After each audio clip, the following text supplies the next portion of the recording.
Yeah, so I've been using Logic. Logic is my DAW of choice. I've been using Logic for a long time, so I didn't go into it fresh. I already knew what I was doing. I knew how to use it. I was making beats on it for quite a while. Yeah. So I just hopped into Logic, and it was just more like working towards building a different genre than what I was used to. And I was already doing bits and pieces of it anyway.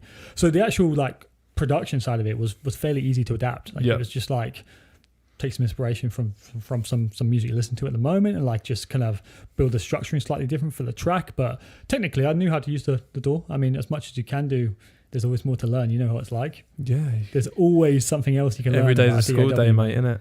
100%. So yeah, that wasn't really the problem. It was more like just creative outlet. It was artsy, I'll say. It wasn't. Well, I wasn't really held back by anything. Don't get me wrong. Like there were a few bits and pieces that I needed to work on back then.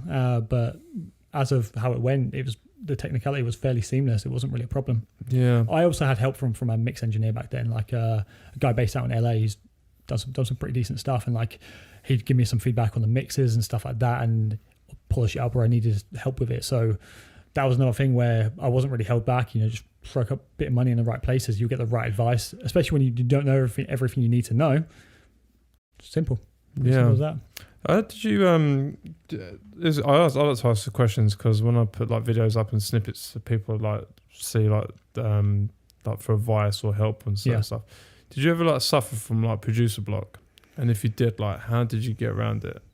Yeah, so like I was saying to you earlier, a lot of producers mainly, they have issues like finishing tracks. They'll have like multiple on the go. Mm-hmm. I've always had the opposite issue, which is, I don't know why. I always think I'm a bit OCD, right? But this is part of my theory. I've always had one track on the go and I cannot move on to anything else until I finished it, which is like, it's an interesting problem to have. Some people think it's a solution. Like it is helpful because it means that whenever I think something's worth finishing, I will just hammer it from start to finish. But it does, like when you hit a wall with a track, it holds you up because you can't move on to anything else. Yeah.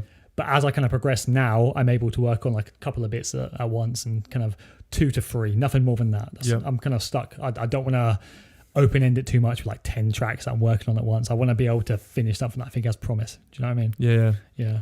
That's good advice, mate, because at the end of the day, like I get so stuck on something. I'm like, fuck this, I'm going to do something else and try and change it when it could work for some people. 100%. Yeah, that's really good advice. And like, I think I might try it myself. Just I don't know, if you think about how you felt when you first thought the track was incredible, when you first thought you had something, and just try and come back to that memory and be like, listen, there's a reason I'm putting so much effort into this track. Don't get me wrong, they don't always work out. Sometimes the track just isn't right. Yeah. But if you think it's still there worth salvaging, or if you think you just need a bit of a tweak, sometimes there's a case of just taking a break, man. Some people overproduce like crazy. They just don't know when to step away and come back to it. And you come back to it, even if it takes a year, right? You come back to it and you're like, there was some gold in here, like I can make it work. Yeah. Like sometimes people just, part of my issue in the past was just trying to hammer a track every day. Yeah. Sometimes you need a couple of days break, or sometimes you need a couple of weeks break. You can come back to it and you feel better and you can finish it. Yeah. That's like, I'm going to bring this up quickly. It's like when I showed you some of the tracks on my computer, it would say like, whatever track 2015. Yeah. Never touched it for ages, right? Yeah. And I'm like, what do you think? You're like, this is pretty good. I'm like, I ain't touched it in fucking 6 years. There was that one specifically. I can't remember what you said it was called, but like, I want to hear that one again. Yeah.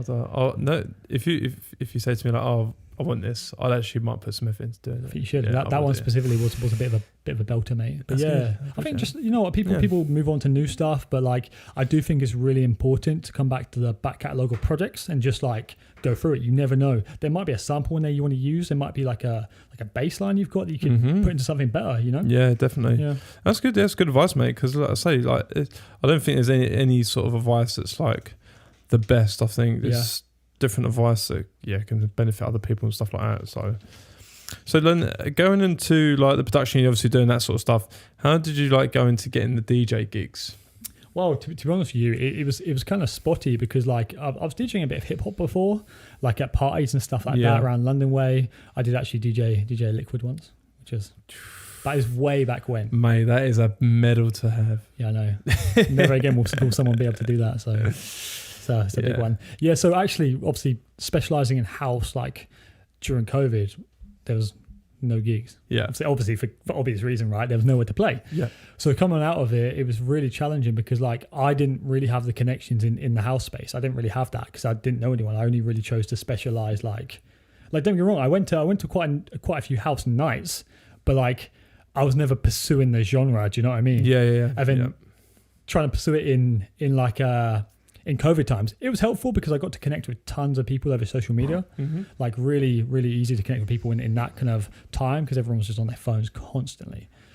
But following that, like it was a bit of a starting from the basics, and after that, just picking them up and speaking to the right people. Like obviously not deliberately to try and get anything, just to connect with the like-minded people is nice. And then before you know it, you've got people who can point you in the right directions. Yeah.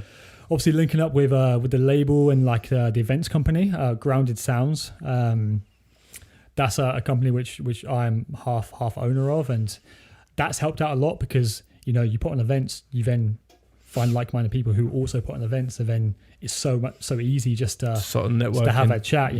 Like I'm going back to England in a couple of weeks for a whole month, and I've already got five sets. And perfect. I've never been able to just line up that many shows in 1 month. Do you know what I mean? It's really challenging. Yeah. Like in Vancouver, not happening. Challenging, very challenging.